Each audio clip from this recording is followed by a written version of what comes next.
Hello, everyone. Welcome to Dose of Social. I am your host, Lindsay Mauk. I'm Kayla Pearlstein. And this is Dose of Social.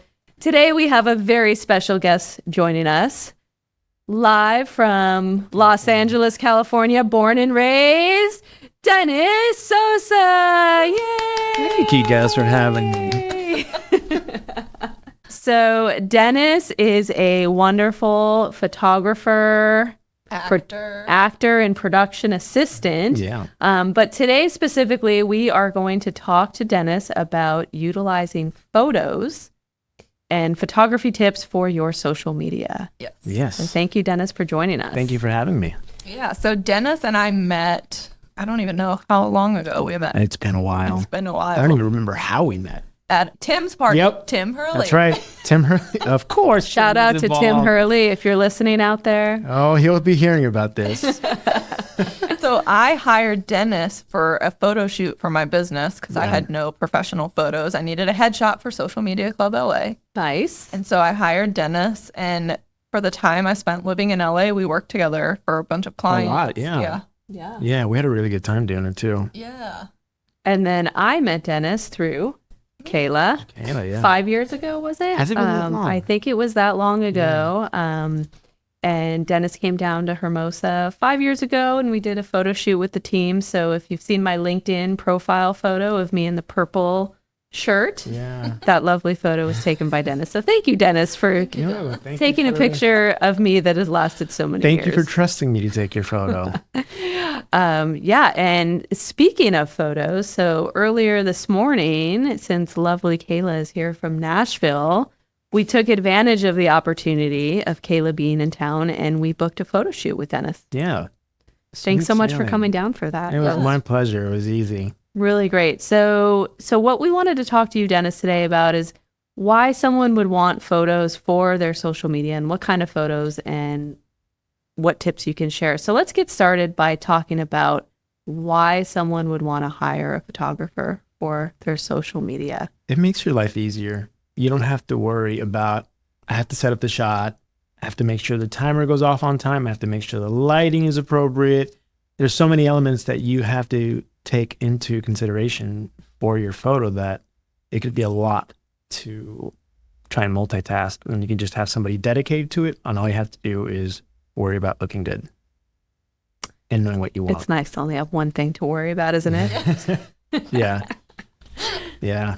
Yeah. So when it comes to taking photos and someone booking a photo shoot, what are some things that you tell your clients when they book a photo shoot with you? Do you ask them what their goals are for the photo shoot? Yeah. How do you get started? I always try to remind them that it's a collaboration, that it's not my artwork that I'm specifically doing. It's something for them, that they shouldn't be afraid to voice their opinion. If they want it this way, they should say it. If they don't want it, they should say it, because at the end of the day, it's a final product for you, not for me. As someone who has worked with you, I completely understand what you're saying. Dennis is really great about getting feedback too. Yeah. So one thing I think is really important, if you are looking to hire a photographer like Dennis for your social media, is to come to the shoot with an idea of what you want to accomplish in your shoot, because typically if you're shooting with a client, you have a limited amount of time with the client, right? It's not like we can spend all day lollygagging and figuring out what you're going to do. So the one thing that we always recommend is to start with a shot list. Yep. That makes it so much easier too. Yeah. And so Lindsay and I put that together today for our photo shoot with Dennis. Yeah, and typically having a call ahead of time and saying, hey, okay, what do you have in mind? What do you want to do? Great. All right, let's do a shot list. That way you have a day or two to mull it over and be like, okay, this is what I want. And then you think about your looks. What outfits are you going to wear? Yep. How do you want to present yourself? What is this for? Is it for LinkedIn? Is it for Instagram? Is it for a job? What is it for specifically? Because then from there we can tailor how your image is going to look. Yeah, absolutely. Because sometimes there's different use cases. So for example, the shoot we had with Dennis this morning, one of the use cases was a headshot, which Dennis did a great job and took headshots of us. But other use cases were the Dose of Social website, the Dose of Social media. behind the scenes content for our stories and our reels. So thinking about all the different applications is also very helpful to hand to someone like Dennis when you're booking a shoot. Yeah, because then it gives me an idea of how to approach, and then will give me an idea of lighting. Like I brought a light today for in-house shots. Turns out I didn't need the entire lighting system I brought. I just needed a strobe, or I just did it in camera as well. So speaking of, you were talking about what outfits to bring with photo shoots with clients, maybe depending on the time. How many would you suggest? Do you suggest solids versus patterns? I know some people are weird about that. Yeah, it varies because some people have a unique look where they just love to be in all black. No patterns, no nothing, and that's it. All I feel black. like you're coming for me. No, not at all. We are in all black, the three of us right now. All the time. That tends to be the case because some people think they look awful in patterns and it might clash with the background that we're shooting and this and that. That's another thing too, is you have to think ahead is location. I was just going to ask you about locations. Yeah.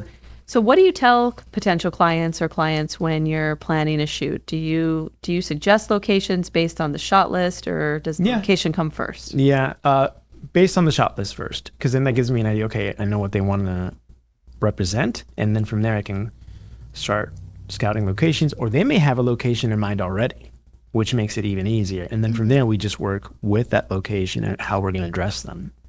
Yeah, I think that's a really good point, because when Kayla and I were talking about locations for today's shoot, originally we had talked about shooting at the beach, because we said, Oh, okay. we're here at the beach, why not? And then when we looked at the shot list and we sat down to see everything we wanted to accomplish today, we're like, wait a second, that doesn't make any sense. Yeah. We need to be in an office environment. Yeah, So, and this afforded us more versatility in terms of what we wanted to shoot. yeah, Yeah, we absolutely. had a variety of options. We had outside, we had inside.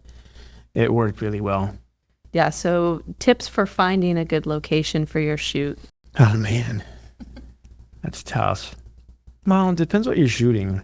Like if it's lifestyle or if it's clothing, you could rent out a studio in downtown. They have lofts that you can rent for $60 an hour that come with lighting, that come with white silks, which is just white walls that you can dress. Some of them come furnished already, so it varies.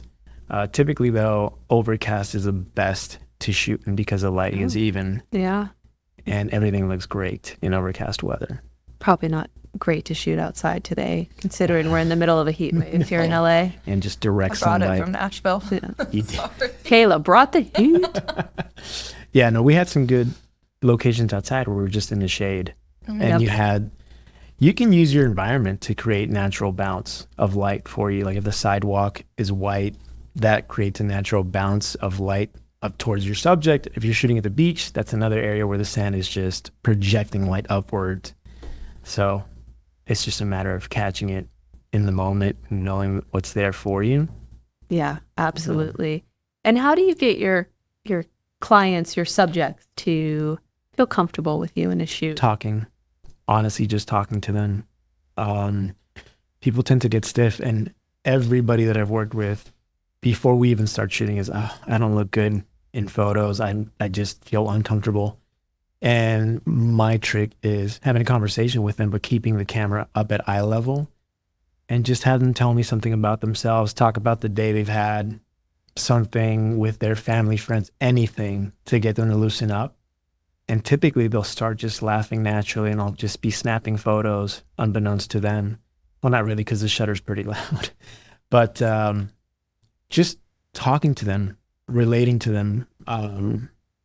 That's typically what I do, and it works probably 99% of the time. I'll also say from a personal standpoint with Dennis, when I first worked with him, I obviously didn't know him very well. And I am one of those people that did all of the things he said. I was nervous. I said, I don't like being in front of the camera, taking photos, but he does make you feel so comfortable. And that's why I constantly hired him for myself, for clients, because he's very good at what he does. Yeah, no, I mean, that's a great point. It is important to feel comfortable with the person that's taking your photos. Yeah, we live in a time now with our phones are so sophisticated that anybody can call themselves a photographer. But I tend to look at it from the point of view that you're more of a therapist, because I've had clients that will start telling me their life story while I'm shooting them, and I just let them talk. Yeah. Because sometimes people just want to be heard, and that puts them at ease. that puts them at ease in a position to just be vulnerable And open up. and open up, and then you just shoot away, and then they look at their photos and they're like, oh wow, I look really good here. Oh, okay, I'm actually not that bad. Yeah. in Natural. photos. Yeah. Relax. Yeah. Try to make them forget that the camera's there and they're just talking to another human being. Well, I would say that's also a skill, and you are very talented at this. Yeah, you So, are. Thank you. So, Kayla, you've utilized Dennis for lots of photography, and you've worked with photographers out of Nashville for your personal brand and for your business. So I'd love for you to share with our audience a little bit about how you utilize those photos for social, because you take a lot of photos of yourself working and on the phone and at the computer. Can you tell us a little bit about how you use those photos in your social media feeds? Yeah, so I feel like this is another topic for another time on personal branding versus business branding. But as a business owner, especially, you need to put yourself out there. And so not just posting on your business page, but also on your personal page. And when you have these professional photos of yourself working or looking approachable, Goofy too, Yeah. which is fun. I mean, show your personality Yeah. and put that out there. And, you're representing yourself as much as your business.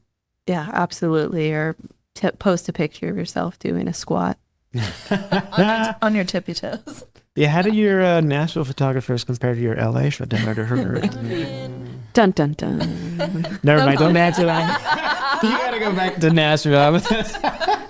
The Nashville photographers might be listening. Hopefully are listening. No, they're great. I mean, you and I have had a friendship Yeah, I know. for a very long time, so it's very different. I'm just trying to put you on the spot and make you sweat a little bit. So, Dennis, I have a question for you about equipment. So, obviously, it's great to be able to work with a wonderful photographer like yourself for your business. But if someone doesn't have access to a photographer, isn't at the point where they have a budget for a photographer, you mentioned the iPhone is great. It's so good. Can you give some tips on types of equipment that someone could use on a budget using their own phone or resources? Honestly, everything you need in terms of taking or just setting up a little rig for yourself to do selfies or self-document is all on Amazon. They sell so many products on there at an affordable price that lasts you a long time, that fits the bill, gets the job done, and it's just quick and easy. What would be those top 3 items? So if you were someone to shoot your own content. Mini tripods are great. Especially there's some that have legs that you can manipulate, that you can use a back of a chair that you can just put that tripod on there. Selfie sticks are popular as well. And then I'm staring at one. My dad loves a selfie stick. Long live the selfie stick. yeah, now they sell microphones that connect to the USB-C port on your Yep. iPhone that picks up better audio quality. And the iPhones just shoot phenomenal stills and footage that you can, people in the industry are using them to shoot films. Yeah, I Nowadays. shoot a lot in portrait mode myself. Yeah, looks great. Cinematic mode. Yeah. Looks Oh, so cinematic nice. for video is great. It's so nice. In 4K. Yeah. But I heard the Androids have really good cameras too. Yeah, they do. I'm not really familiar with Android phones or the Samsung family. I'm an Apple snob. I worked for Apple at one point in my life. I love taking things apart and putting them back together. So I'm one of the cult members of the Apple family, but no, Samsung, the Android phones are really good. I know a lot of friends love to rub it in my face that all of the features that Apple's coming out with this year they had years ago. But Yeah. I like to say it's just Apple perfects them. Yeah. They're not buggy. I can't wait to get my new iPhone. Yeah. The new 16. Actually, by the time this episode comes out, I will have a new You'll have a iPhone. new one. Manifest. Yeah, no, they're the camera systems are just so impressive now on these phones. Yeah. We're very lucky. We're living in a nice time for We are living in a fascinating time right now for when it photos and comes to videos. technology. Yeah. I'm old, so I've been through dial-up internet, having to use a Thomas guide, if anybody knows what that is, to get around, printing out MapQuest. MapQuest. Okay, you're not that old. We're all. I'm like, wait a second, Dennis. There's no way you're older than me. Trying to make you look good. But can any of you now, without using Google Maps, Apple No. Maps, anything, if I gave you an address, would you be like, oh yeah, I know where that is? No. No. How many numbers do you know off the top of your head? I actually am pretty good about memorizing numbers. Oh, Yeah, okay. so- I know probably 4.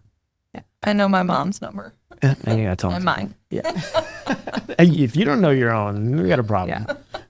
Yeah. It's also something, I have 2 daughters, 7 and 9, and I make them memorize Yeah. my phone number because they don't have a that's smart. device, and if they need me. And actually last school year, it actually worked out because I somehow my daughter was there and I did not pick her up, and I all of a sudden got a call from the teacher, and I was like, wow, and it was her personal cell phone. I was like, how did she get my number? Oh, and my memorized. daughter said, because I gave it to her, Yeah. because she has it memorized. That's good. That's pretty good. Yeah. That's clever. So, Dennis, what 3 tips would you give for people that are trying to shoot their own content of just your top 3 tips, whether it's lighting, background? Definitely outdoors in the shade gives you great lighting, but it's hard. Don't be afraid to make mistakes with whatever you're shooting, because it's gonna happen. Always test. Yeah. And what about for the sun? I know that sometimes people are like, wait, do I face the sun? Is the sun behind me? Like what? That's I a mean, good question. it's Depends where the sun is. I mean, sometimes you get some really great dramatic photography with the sun directly beaming in your face.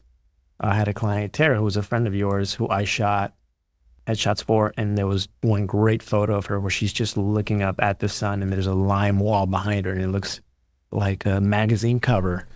But no, typically you don't want to be backlit, because that will make you look dark in the front. So you want to be front lit for photos like that. and when in doubt, like Kayla just said, test. Test, yeah. Yeah. Just don't be afraid to make mistakes. Awesome. So, Dennis, how can people contact you? How can they find you? How can they look at your work? if My they're interested socials? in working with you. My socials, I'm on Instagram at Sosa Photog. That's SOSAPHOTOG. Awesome. That's my photography account, yeah. Awesome. Well, thank you, Dennis, so much for joining us today. Thank you for having me. So great to spend time with you today. Yes. Really, always a always pleasure. It's been a fun Yes. day. I had a pleasure today. This It was was easy a work. blast. Yes. Thanks for making work fun. Yeah. Dose of Dennis. Dennis. Dose of Dennis. You're welcome. Oh my God. All right. Thanks, everybody. Thank you. Thank you. Bye.